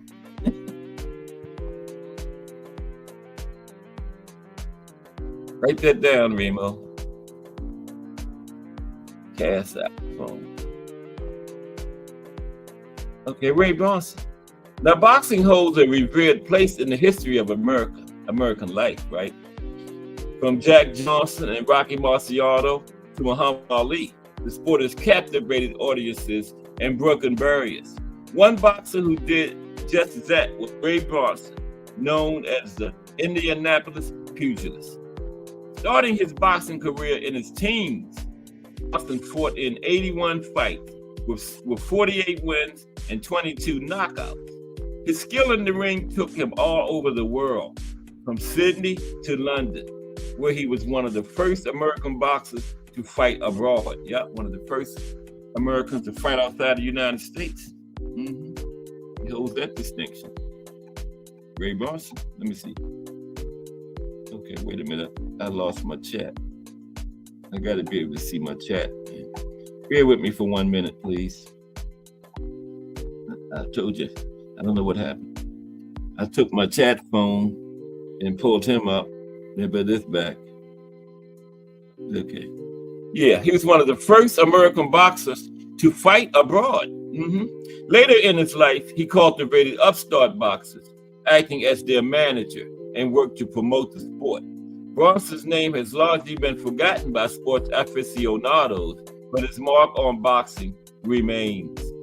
Ray Bronson. He was born on August 2nd, 1887 in Webster City, Iowa, but he grew up in Indianapolis, Indiana. Now, as an article in the May 1912 issue of Horseshoers magazine wrote, when Ray was just a little kid, he was thrown upon his own resources. He lived in Indianapolis by 1900, as noted in the census. And before he was a boxer, he was a horseshoer. Working as an apprentice to Indianapolis horseshoer, Dennis Egan, young Bronson learned his craft as well as built up his physique. Within 6 months on the job, it was said that there was never a horse too frisky for Ray to shoot. He belonged to the International Journeyman Horseshoers and served as the vice president of the local Lodge 24 until 1906. After that, the boxing gig took off. He began his boxing career in 1905 as a 17-year-old kid and racked up wins almost immediately. As the Indianapolis News wrote on February 21st, 1905, young Bronson made a splendid showing in the first preliminary of 4 rounds. His opponent was Billy Hinkle. Bronson had the better of each of the rounds, in which there was hardly an idle moment, and easily won the decision. A month later, he fought Jimmy Casey to a draw, where he was willing to rough it up with his smaller opponent, but he couldn't secure a clear victory. Fought to a draw. Nevertheless, Bronson was on his way to becoming one of the country's most capable fighters. About a year later, in another article in the Indianapolis News, Bronson's budding prowess was described in detail. Bronson apparently has all the prerequisites of a successful fighter. He has appeared in almost every boxing entertainment held in this city during the last 2 years and has nearly always won by the knockout route. He can weigh in at 120 pounds. A blacksmith by profession, he's as strong as a bull and his hands like a heavyweight. Although there has been a great deal of boxing in this city, the good fighters that have been developed are extremely rare. Now, Bronson's victory against Willie Riley in 1906 at the Empire Theater in Indianapolis cemented the newspaper's opinion of the upstart boxer. Okay. In another edition, Bronson was described as an all muscle and bone and lauded for his defeat of Tommy Grant, which took him only 1 minute and 50 seconds. After continued success in the ring, Bronson went professional in 1909. When he didn't knock them out or win by points, Bronson came out of matches with a draw. On January 12, 1909, Bronson fought Jimmy Dunn in 10 rounds that resulted in said draw. Dunn seemed heavier, and his work in the earlier rounds gave promise. But Bronson was the aggressor all the way. A match later that month caused a stir among the boxing world. Ollie Chill, an ex-prize fighter and umpire, posed as Julius Stein and let Bronson knock him out in 1 round in exchange for considerable money in Atlanta, Georgia. Now, while evidence suggests that Bronson was aware of Chill's motives, since he fought to a draw against the real Julius Stein in 3 separate matches, it nonetheless gave the young Indianapolis fighter one of his more peculiar wins. February 1909, Bronson suffered one of his first major defeats when he was knocked out by Freddie Welsh. Freddie Welsh in the 13th round. Y'all heard me talk about Freddie Welsh before, but he bounced back with a win against Jack Redman and a strong fight against Packy McFarland that ended in a draw decision. Yeah, Packy McFarland. And while Ray enjoyed success in boxing, it was his fights abroad that gave him his renowned reputation as well as his legacy. In 1910, boxing promoter Hugh D. McIntosh organized a group of boxers to travel to Australia for an extended campaign. Bronson was one of these boxers alongside such well-known names as Packy McFarland, Jimmy Clabby, also from Indiana, Billy Papke. Yep, heard me talk about all these guys. He was one of the first fighters to fight outside the United States. And of the 6 fights during this Australian tour, Bronson only lost 1. The other 5, there were 3 knockouts and 2 one-on points.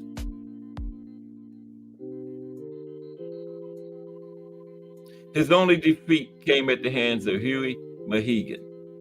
He was the then lightweight champion of Australia. That's the only one that beat him.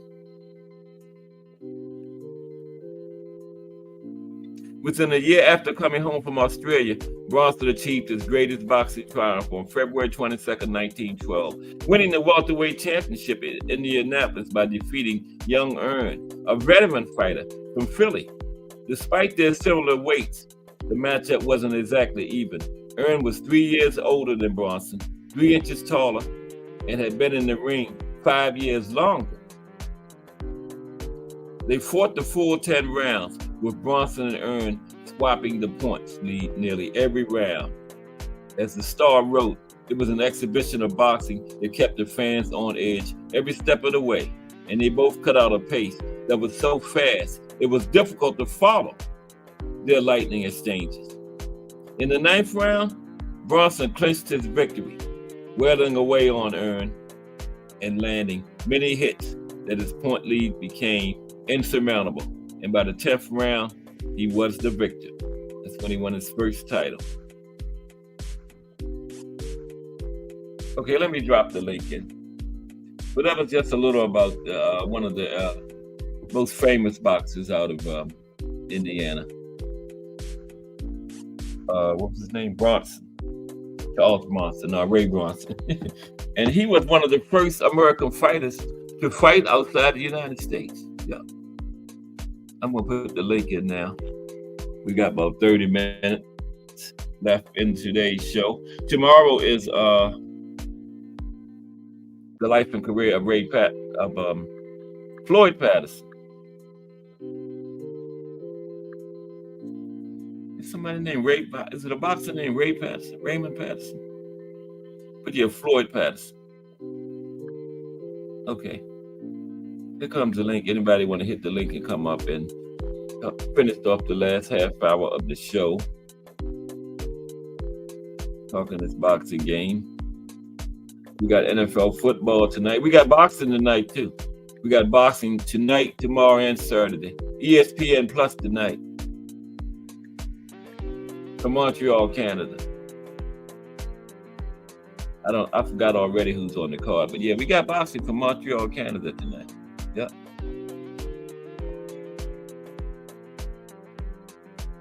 So that should be fun. Then we got boxing tomorrow from Florida and Saturday from New Zealand. We got a women's light heavyweight championship fight. Lonnie Daniels against Bolotito Olawale. Yeah. And that's her name. I promise you that's it. I'll probably say, yeah, right, Cass. It probably don't sound nothing like that. But watch tomorrow. Bolotito Olawale. I mean Saturday, that's it. I'll put it in the chat so y'all know I got it right. I'm gonna put the link in first.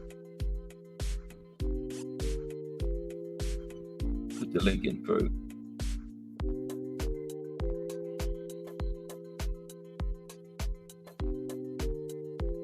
And nobody better not say it's wrong. It's right.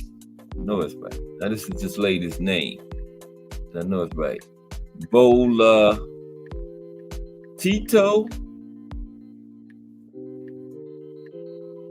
I think I spelled it right. Olawale. I might have spelled it wrong. I don't know.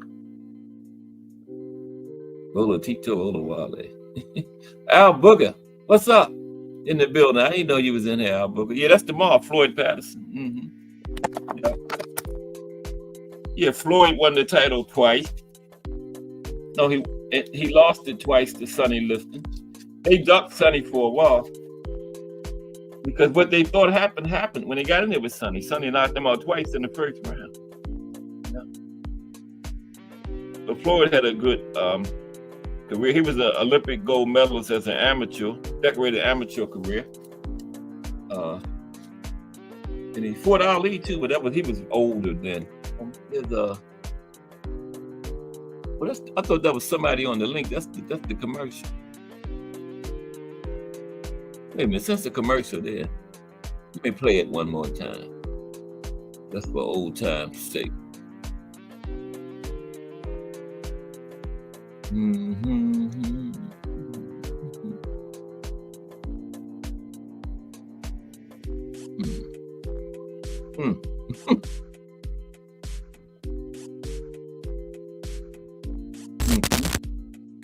It's time for another raffle brought to you by the JBT. Our first item is a new 10th generation iPad with a liquid retina display which shows off beautiful color and has plenty of power for all your handheld computing needs. Great for work, play, or just movies on the go. How much is it to enter, you ask? Just $10. Or you can catch the deal with 3 entries for just $25. It's easy to enter. Just cash app your entries to $JBT Network 1. That's $JBT Network 1. Our second item is a set of Kenichi Bear Bluetooth noise canceling headphones.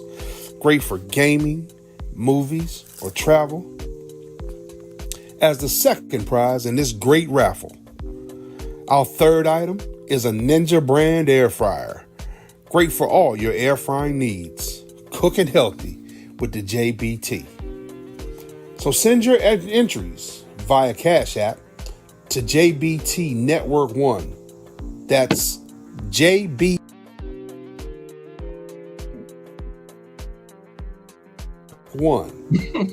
$10 each or 3 for $25. Put raffle on the comment line and you are entered.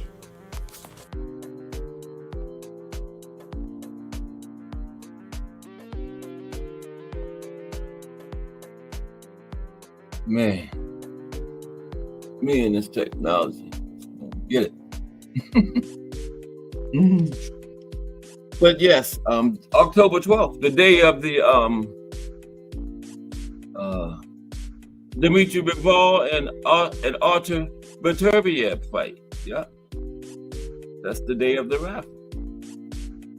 $10, 3 for $25, and like Big Dre said, you're in. Okay, you're in like Flynn. And those are 3 first place prizes, man.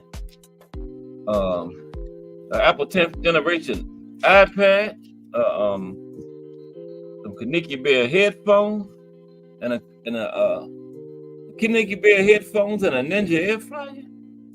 What? For $10? Kenichi Bear is a proud sponsor of the JBT. I'm gonna break down and get me a pair. I wish I could win them, but I can't get in, man. Because I'll be drawing the names out, and then the winner of the first place Apple 10th generation iPad is Cash Sports.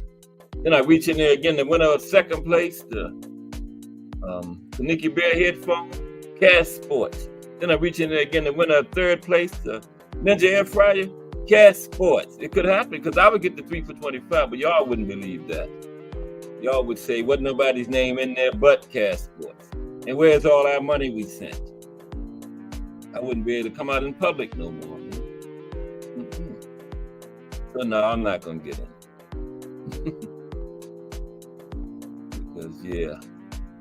Because who won the raffle? Cash Sports.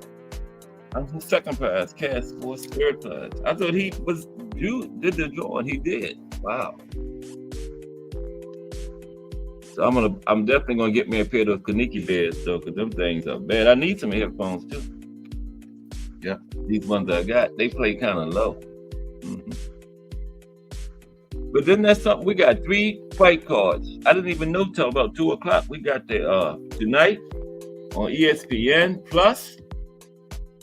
We got the game. It's going to be a good time. What a time to be a sports fan, man. The NFL is starting. We got the Major League Baseball pennant races heating up.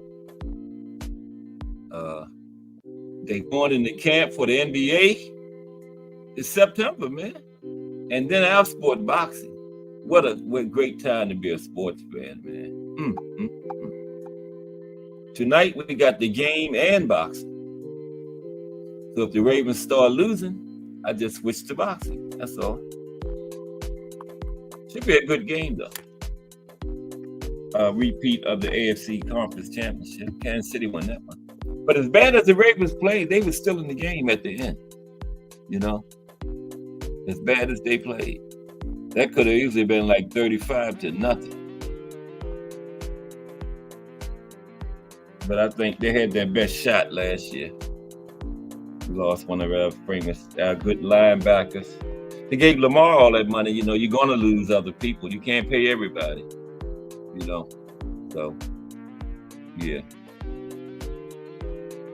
But we got another young one we drafted last year. Should be able to step in there and get the job done. They got rid of Odell. They didn't use Odell right, but we got Zay Flowers. Yeah, Zay Flowers, he was a rookie last year. He was so poised all season, then he got in the conference championship game, and the rookiness came out of him. The rookiness, you know. He showed he was a rookie in the AFC championship. But by then, he shouldn't have been a rookie, you know. That was like, what, 18 games in? That's like a college season and a half. But yeah, he made that mistake at the goal line. The first mistake, he got the taunting penalty. We would have had 1st and 9 at the 9, but he made the mistake. We got knocked back to the 25. We wouldn't even have been passing. Then he caught the ball at the goal line and it got the man stripped it from it going across the goal line. So I think the biggest mistake was the penalty. Because, you know, we would have been inside the 10. Gave it to Gus Edwards 4 times. We in the end zone. Right, Thomas Hill? You already know. Talking about the Ravens and Chiefs AFC Championship last year, man. Yeah, well, you know.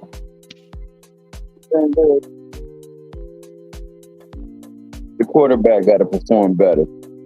True, yeah. You know, he's a big technical player. He got to put in those moments. You know, you got to be big on. Yeah. I mean, that's the reason why the Chiefs win, because in those moments, you got to. That's why they gave you all that money. You know. Yeah, you know, that's when your boy shows that he's worth every bit of money that he's made. Yeah, Mahomes, man. Yeah, Mahomes. He shows up when it matters most. Remember the Super Bowl? Yeah. Remember the Super Bowl, T. Hill, when it was overtime and San Francisco went down there and got the field goal? I read Mahomes' lips. He said they done fucked up. They went down there and got the touchdown, remember? That's too much said time. that to somebody on the sideline, man. Yeah, that's been too much time. And they only got 3. So the 7 wins the game. You know? I mean, always you gotta try to punch it in there, especially with that kid. That on kid, the sideline, yeah, man. He got ice in his veins, man. Ice water flowing through his veins. They went straight down there and got 7, man. They made it look easy. You know, I don't think they would stop. They was only stopped like 1 or 2 plays. Bro. What'd you say, T. Hill? But I'm an Eagles fan, and you know, yeah, I seen us like dominate a half and then just lay down. And you know there's a lot. You know what happened, T. Hill?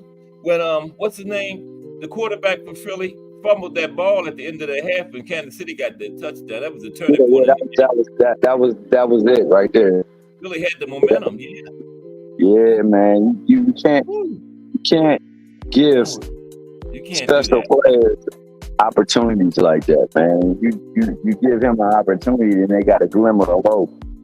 And you But know also, what? man, You know what else?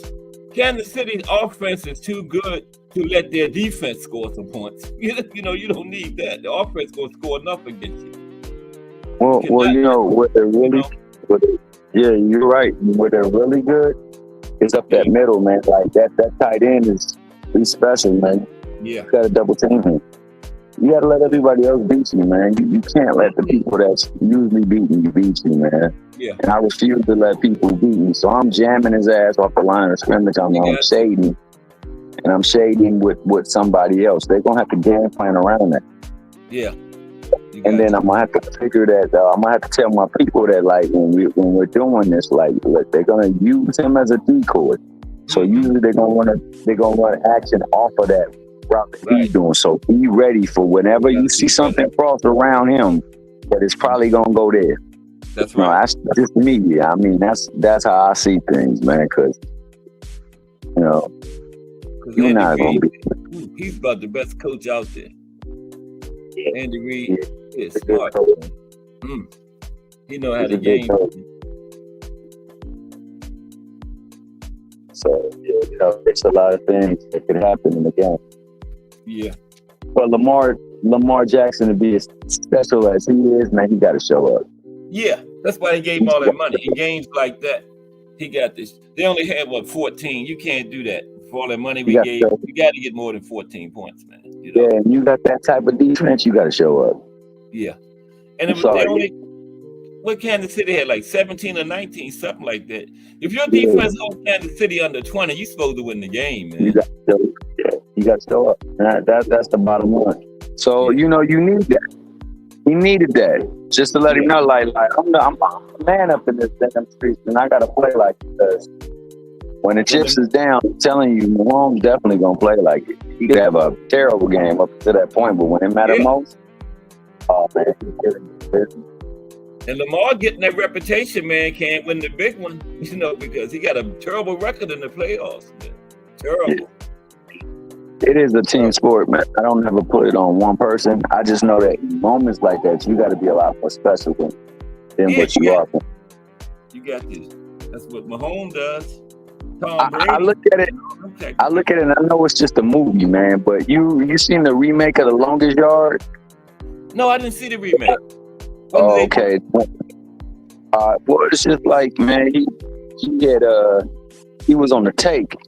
Mhm. They had blackmailed him, and they made him like try to throw the game, and they Yeah. found out about it Mhm. before the game. So once they found out about it, like they didn't really want to play with him, Okay. and so they was just letting him go. So it got to a point where he realized it, and he Yeah. was like, "Well, if y'all not gonna play, bump it."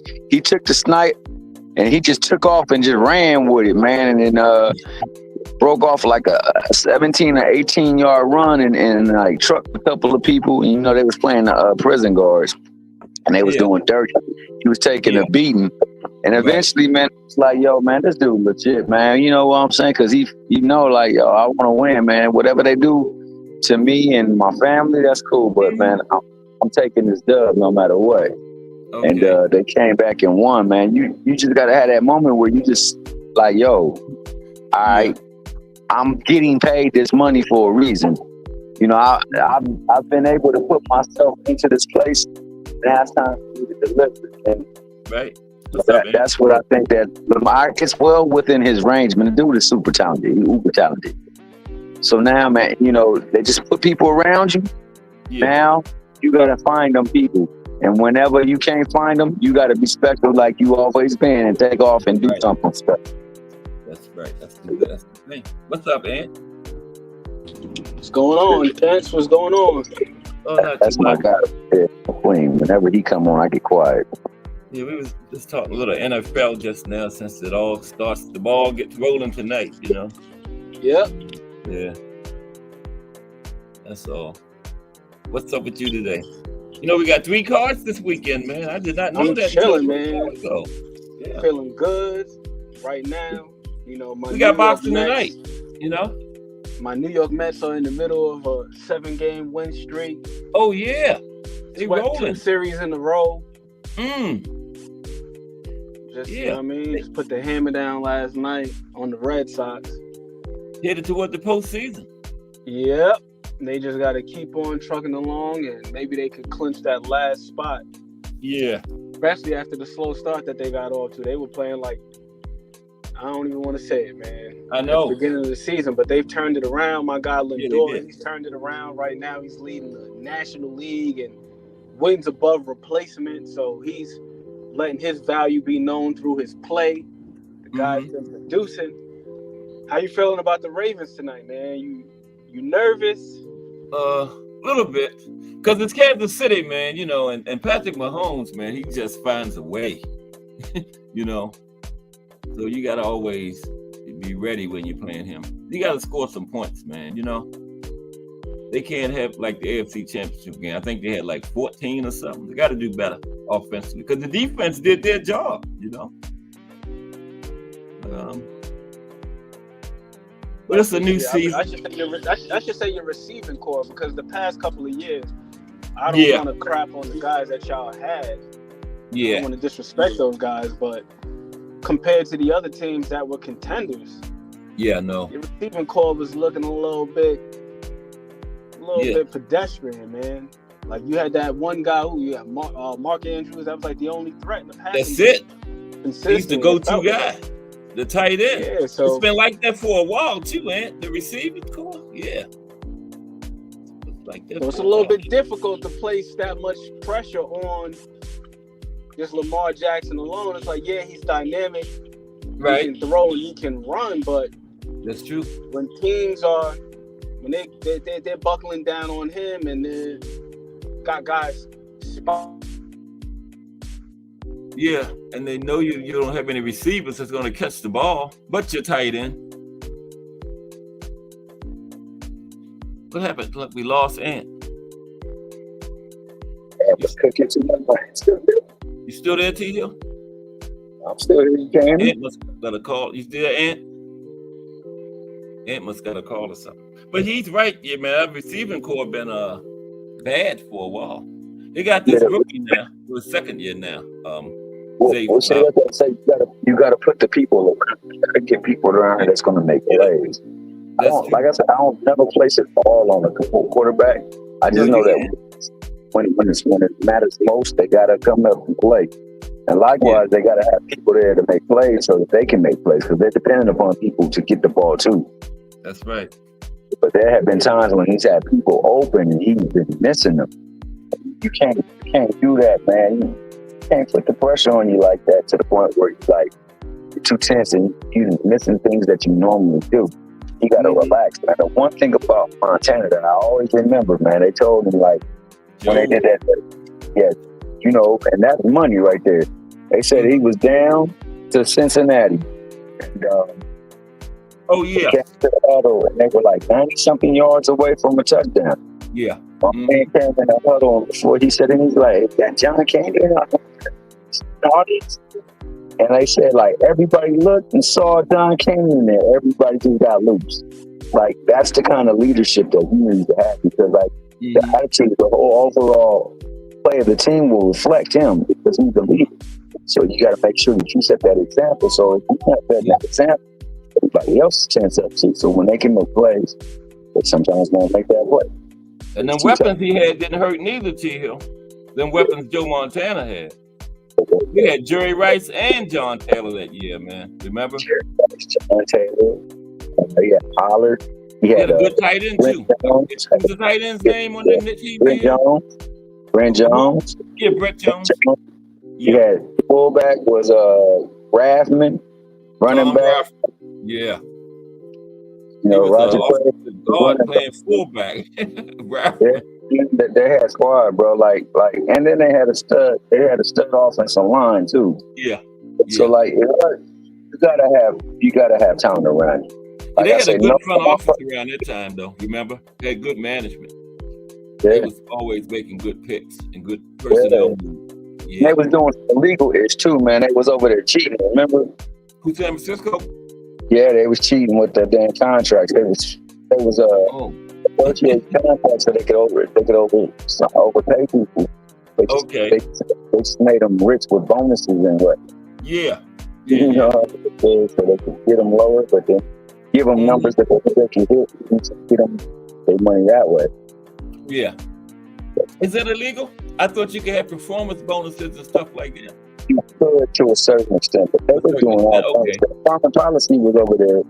He was over there doing a whole bunch of fraud. Okay. That's what they had. They went into like investigation and changed up some of the way the They structure. done changed general manager since then, though, haven't they? T-Hill? They got a different general manager now, right? San Fran. All those years, I guess they have. They definitely they don't. Okay. Well, they won't with the Super Bowls. You kind of break it up a little, T-Hill. Break it up A little. My bad. Yeah.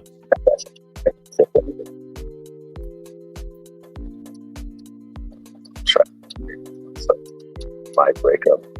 Oh, you good. Say something again. I think you're good now. I'm good now. Oh, yeah, you're good. Loud and clear now. But yeah, what we talking about last? We was just talking a little football, that's all. Oh well, you like my team, like I said, the Eagles, and I'm Get an hoping Eagle. that we shored up the problem areas on our team, man. I think They just 2 years removed from the Super Bowl, remember? That's far away. yeah, but you got to run the ball. So I'm hoping that Saquon Barkley is definitely, but you got to also have the offensive line to do it. But I'm hoping Saquon Barkley, because he's dynamic, man. He can get the ball out there. And on top of that, he can run it. So, I like that. The receivers are a great edge, so I'm not worried about the defense. That defense, I just worry about that line and the secondary play. So, you get some plays. They play tomorrow night in Brazil. Yeah. Who they playing again? I just read it. I forgot already. Oh man, the Packers. Yeah, we play the Pack. Yeah, in Brazil. Wow. It's like having 2 opening nights, man. Yeah, that's it. So we'll see how it goes, man. I'm a big football fan. I love basketball. I'm a great sports fan. Yeah, me too. I even follow hockey. I follow hockey around the playoffs time. My team just so happen to be blessed with the ability to win, but never seem like they're going to be ready to win. Yeah. You got to be careful on the roads. People trying to get over so bad they don't even see it. So what's our boxing matchups with D Free from the winning team? What you want to close up? You got something to close up with, T, before we get out of here? Oh, well, we're just looking forward to, some good fights this weekend, some competitive fights. Looking forward. One tonight, T Hill. Yeah, oh, yeah, that's right. Right about that. Yeah. So, hopefully you see some good action to come. Building up for that big one that's coming up with that Canelo, that's next weekend. That's a good card, man. That is a good card. Excellent card. Mm-hmm. Main event, well, it's going to be Canelo, so it's not going to disappoint. He's going to knock somebody out, but it's going to be acting like that. But Caleb Plant and Danny and Erislandy Lara. That's the fight that I really want to see. I want to see if Danny Garcia really got it. Cool Boy returning. Cool Boy, yeah. Definitely. And Rolly. Well, Rolly making his return on that too. So Rolly gonna have something interesting to say at the press conference and stuff. You know that. So we'll see. If nothing else, Rolly gonna make the press conference and stuff interesting. As always, a great show by the box boy himself. Yeah. Appreciate you, T Hill, as always. Ant might have got a call or something, probably. Yeah, I did get a call. There he is. Okay. I got a call. Yeah, Rolly, man, he didn't look like himself in that last press conference they had. I didn't even see it. He didn't? Yeah, no, he seemed very timid, very reserved. Wow. Yeah, I'm like, damn, I'm hoping that last fight didn't affect him gravely psychologically. Yeah. Damn, that ain't like Rolly. Rolly's typically... Yeah. But that's my man right there. And you know what I'm saying? The casual. Yeah. He's also Tomorrow morning, right? Tomorrow yeah, morning. It's Friday again. check in Friday morning. Yeah, 10 p.m. 10 a.m. 10 a.m. The Casuals, Ann McQueen and Remo. And compared Remo to was. you, Yeah. But okay, you got anything else said before we wrap it up? Go see the Just Do Boxing is ready to come up.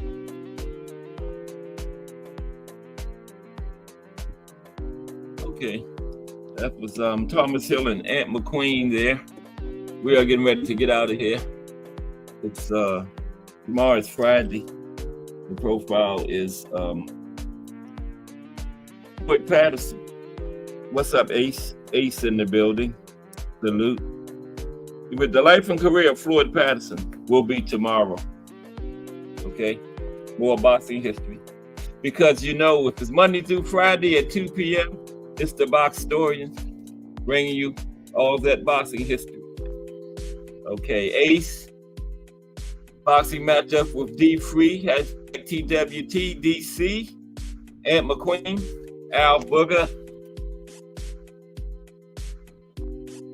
J Hardcore, hashtag JBT, Just Do Boxing, Ernest Johnson, Lonnie Lee, hashtag JBT, Mike Rim, Let's Talk Fashion, hashtag JBT, Thomas Hill, hashtag JBT, Bruce Gas, Boxing, Jazz, and more, BN Boxing News, hashtag JBT, Big Dre, hashtag JBT, Real Prison Talk with Tommy, Mike Mazik, Melanin Queen 27, BVO Boxing TV, hashtag JBT, Miss Cass, hashtag JBT.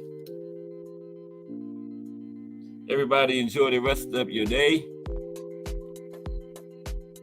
I'll see you over at Just Do Boxing in 1 minute. This is Ken Sports. Have a great day.